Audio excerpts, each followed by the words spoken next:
जय श्री कृष्ण बधाने। तो आजनु मारू बपोरनु जमवानुं छे गलका बटेकानुं शाक, पापड़, रोटली अने छूंदो छे। तो हवे आपणे शाक बनावीशुं। तो पहले आ रीते गलका, डूंगળી, टामेटा बधाने चॉप करी अने साइडमां मूकी दीधुं हतुं। त्यार पछी 1 चमची तेल नाख्युं छे, राई, जीरुं, हींग अने थोडुं लसण चॉपिंग करेलुं अने आ रीते थोडुं લીલા મરચાં, ડુંગળી અને ટામેટાં બધું તેલમાં સતળાઈ જાય પછી આપણે જે રૂટિન મસાલા કરતા હોય એ જ મસાલા કર્યા છે અને થોડું પાણી નાખ્યું છે।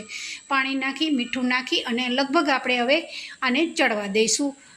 આ શાક થતું હતું સાઈડમાં, ત્યાર પછી મેં આ રીતે પાપડ તળી લીધા હતા અને રોટલી તો મેં પહેલે જ બનાવી અને મૂકી દીધી હતી। હવે તમે જોઈ શકો છો જુઓ આ રીતે મારું જમવાનું સરસ તૈયાર થઈ ગયું છે। તો જોડે પાપડ છે, ગલકા બટેકાનું શાક રસાવાળું છે અને આ રીતે છૂંદો છે। तो एकदम हेल्दी, बहु मसाला नहीं, बहु तेल नहीं, एकदम बपोरनु जमवानुं सरस तैयार थई गयुं छे।